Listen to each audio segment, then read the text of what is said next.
mas ele disse: minha graça é tudo de que você precisa. Meu poder opera melhor na fraqueza. Portanto, agora fico feliz de me orgulhar de minhas fraquezas, para que o poder de Deus opere por meu intermédio.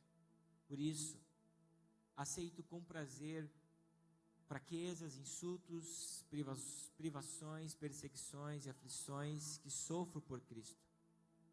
Pois, quando sou fraco, é então que sou forte.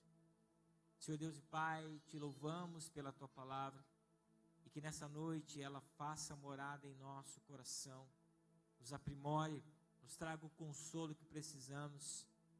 É o que nós te pedimos, em nome de Jesus. Eu quero pedir o favor também dos papais conterem os seus filhos ao seu lado, porque hoje nós estamos sem a escolinha, porque estamos com as doações lá dentro. Então me ajude nessa noite a contê-lo. No final do culto também deixe o seu filhinho próximo de você, porque nós vamos estar logo após arrumando, destinando as doações. Então, papai, segure o seu amado filho, para que nós possamos ter uma melhor compreensão da palavra do Senhor nessa noite. Queridos, é inevitável nós falarmos que nós estamos passando dias duros, difíceis, e preste muita atenção nessa segunda definição: incompreensíveis. Eu posso falar que é compreensível porque nós não conseguimos compreender. Porque de fato, tantas pessoas estão sofrendo, morrendo, tantas pessoas estão tristes, amarguradas, por tudo que desde quinta-feira está acontecendo no nosso estado.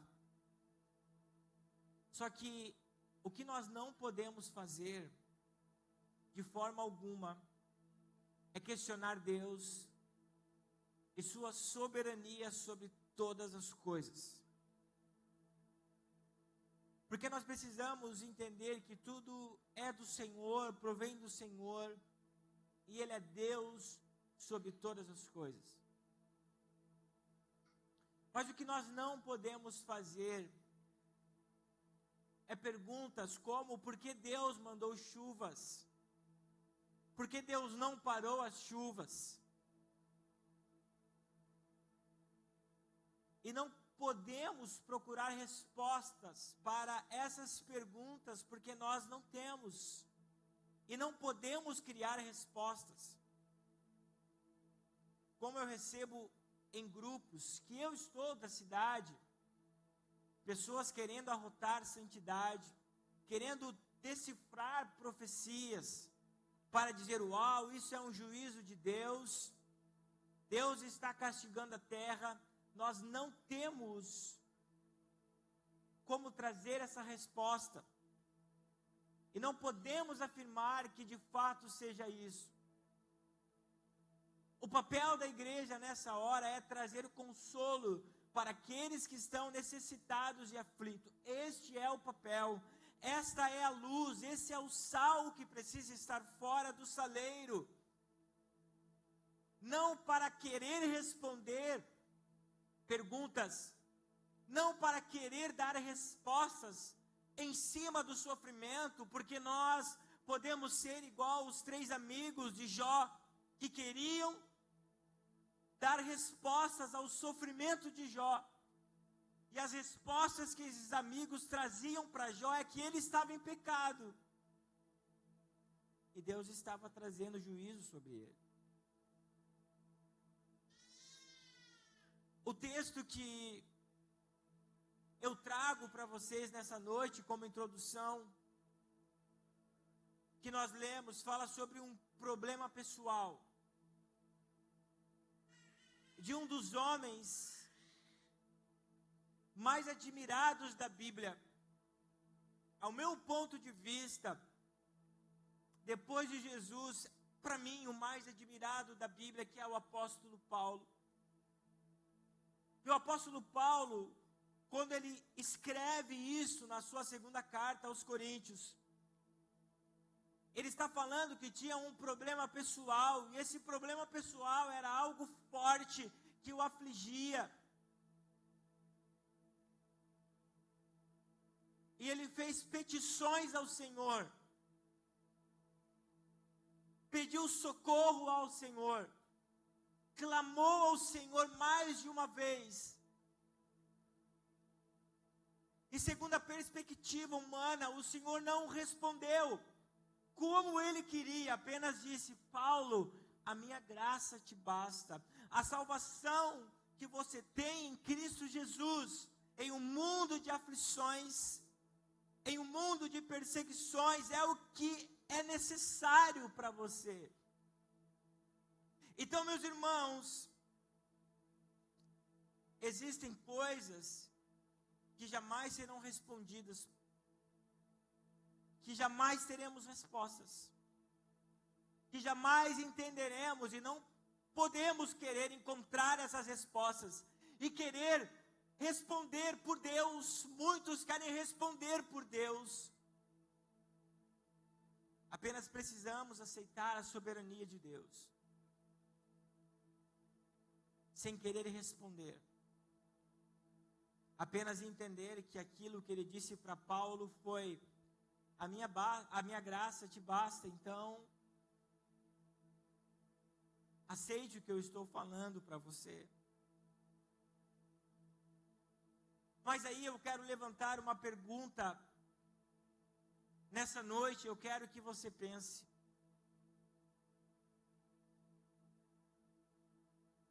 Quem sabe você está dizendo: Marcos, então o Senhor quer que soframos? A minha resposta para você é não. E a resposta que eu dou, diante da pergunta que eu fiz, juntamente com o não, é a seguinte: Deus quer nos aproximar dEle, vivendo a sua graça sobre a nossa vida. Deus não quer o sofrimento humano, mas Deus quer que nós, a sua criação, os seus filhos, estejam próximo dEle. Então, por isso eu trouxe 3 textos para você, para mostrar essa afirmação que eu trago para vocês nessa noite.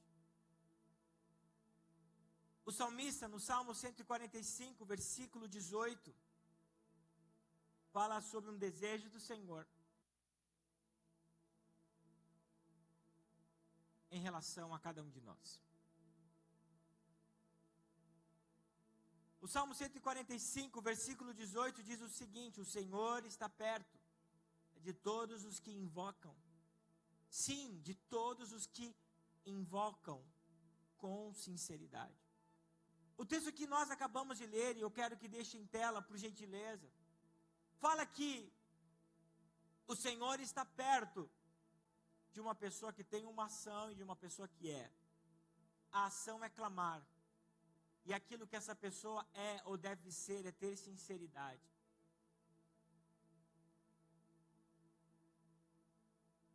E você já parou para pensar que nós, seres humanos,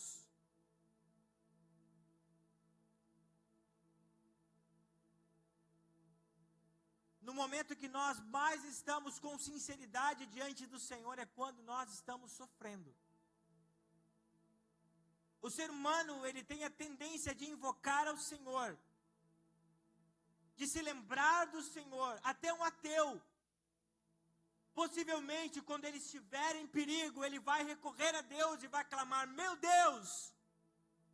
O homem mais sem fé que pode existir na terra, possivelmente, quando ele estiver em aflição, ele vai clamar: meu Deus! E será com sinceridade, porque ele está com o coração aflito. Deus não quer que soframos, Deus quer que estejamos perto dEle. Mas muitas vezes a forma pedagógica de Deus é que através do sofrimento e das angústias, a sua humanidade venha se lembrar do Senhor e se aproximar da cruz para ter a salvação. O propósito do Senhor é salvar toda a humanidade, não que ela viva bem nessa terra, mas que ela seja salva. Vocês estão me entendendo? Essas são as respostas que nós precisamos ter diante daquilo que nós pensamos que Deus é mau, porque Deus não parou a chuva, porque Deus mandou a chuva, porque tantas pessoas estão sofrendo, porque eu estou vendo tantos áudios catastróficos, difíceis, que me fazem chorar. Deus está dizendo para a humanidade: eu quero vocês próximos de mim. Se você for em todas essas pessoas que estão tristes, que perderam coisas, a maioria delas vai se lembrar de Deus. Nós estávamos do front,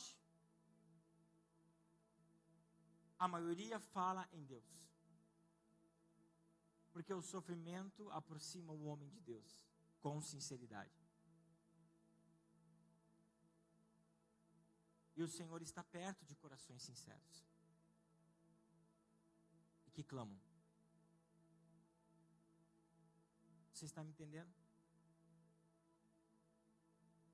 Mas a construção da vontade do Senhor bíblica nos faz entender que o homem que clama com sinceridade,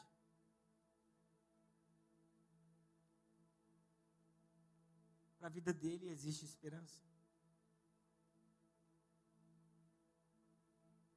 O livro de Jó, capítulo 14, do versículo 7 até o 9. Ele é um texto muito interessante diante da analogia que Jó faz. Ele é um texto que em si carrega a esperança de um Cristo Salvador. E diz o seguinte: até mesmo uma árvore tem mais esperança, pois se for cortada, voltará a brotar e dar novos ramos. Ainda que as raízes tenham envelhecido na terra, e o tronco esteja podre, com cheiro da água, voltará a brotar e dar ramos como uma planta nova. E Jó, ele coloca como um paralelo o sofrimento dele, que ele estava passando, dizendo: para mim não há mais jeito, para mim não há mais esperança. Mas há esperança para uma árvore cortada, que já não dá frutos, que a raiz está podre. Ela tem a chance de ser novamente restituída, apenas com o cheiro das águas, apenas com a brisa das águas, voltar novamente a nascer. Esse texto em si fala sobre a esperança que nós devemos ter no Cristo. Mesmo que sejamos arrancados de um lugar, mesmo que nós venhamos pensar que não há mais esperança, que não há mais jeito, tudo que eu mais queria, tudo que eu precisava foi arrancado, foi cortado, e agora como eu vou voltar a dar frutos? A palavra do Senhor diz para nós: não se preocupe, que quem precisa fazer isso não é você, é apenas você confiar que somente com os cheiros das águas, com a esperança, tudo aquilo que foi perdido tem a capacidade novamente de brotar. É por isso, igreja, que muitas vezes Deus permite o sofrimento humano, para que nós venhamos ter novamente esperança no Cristo. A esperança. O que nós precisamos fazer agora, pastor, é falar sobre essa esperança. É falar sobre essa esperança para as pessoas. Existe esperança em Cristo. Por mais arrancado que você tenha sido da sua realidade, por mais arrancado que você tenha sido dos seus sonhos, dos seus planos, ainda assim há esperança para aquele que pensa que não existe esperança porque foi cortado, porque foi arrancado. Ainda existe esperança no Cristo.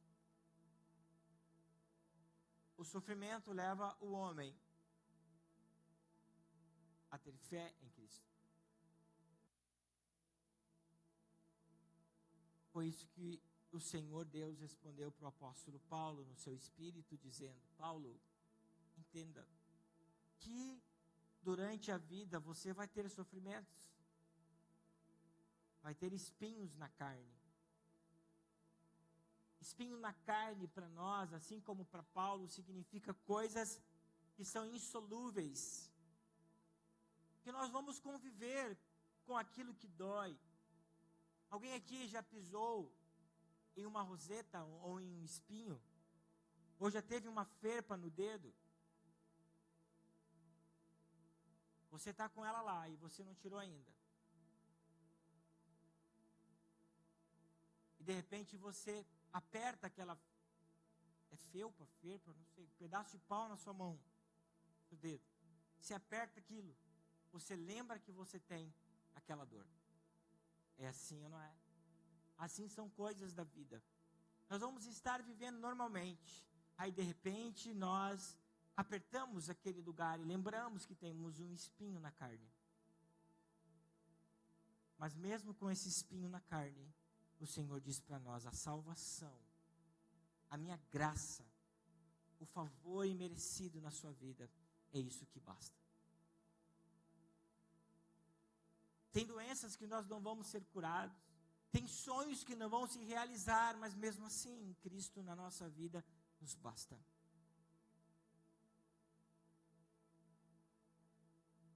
E finalizando, um texto profético de Abacuque, capítulo 3, versículo 17, fala um cenário um pouco parecido do que nós estamos vivendo aqui.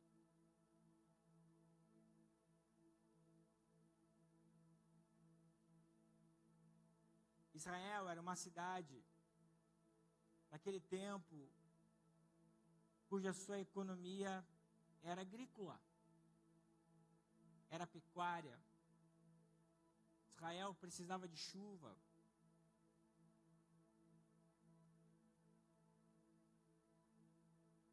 Então a profecia de Abacuque pega um cenário catastrófico, fala sobre essa catástrofe.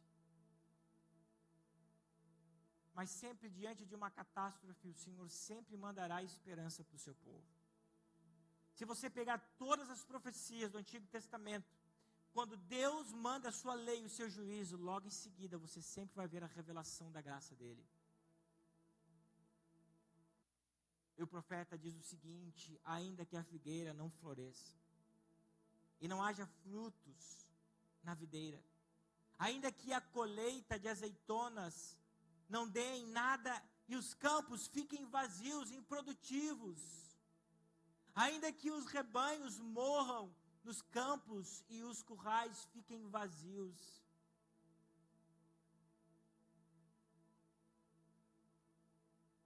Abacuque traz um cenário de morte, de catástrofe.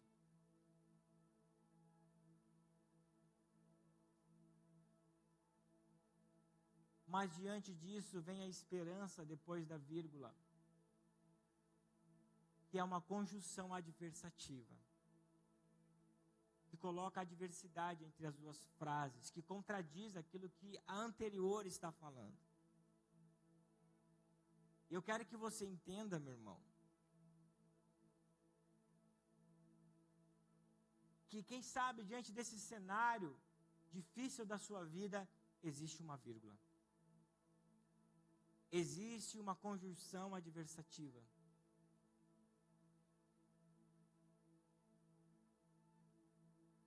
E o profeta diz: mesmo que o cenário seja assim, mesmo assim, me alegrarei no Senhor, exultarei no Deus da minha salvação.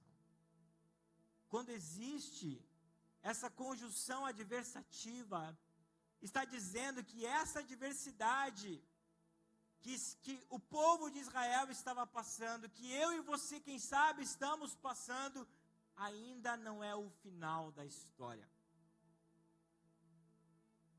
Nós precisamos compreender que o que a cidade de Novo Hamburgo está passando, e nós estamos passando, igreja, nem 1% do que o Estado está passando. O que o Rio Grande do Sul está passando, Deus afirma em nosso coração nessa noite que não é o final da história, que existe uma vírgula, e essa vírgula, atrás dessa frase catastrófica é uma frase de esperança, que mesmo que tudo isso aconteça, nós nos alegraremos no Deus da nossa salvação. O ministério pode subir. O que eu quero dizer para você nessa noite, igreja, não responda para Deus, por Deus.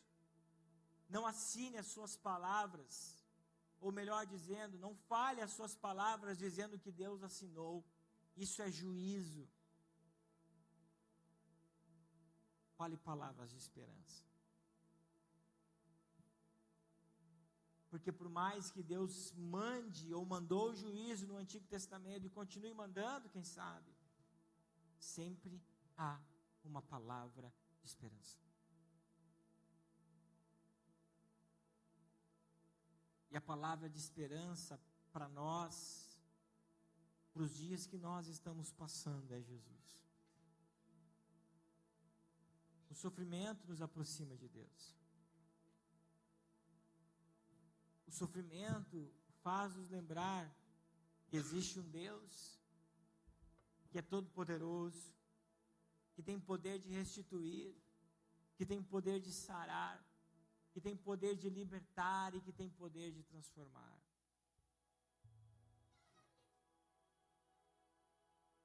Por isso, nessa noite, igreja, o que nós estamos vendo no Rio Grande do Sul não é um ponto final. Existe uma vírgula. E essa vírgula é cheia de graça e misericórdia de Deus. Que sabe aquilo que você está vivendo na sua vida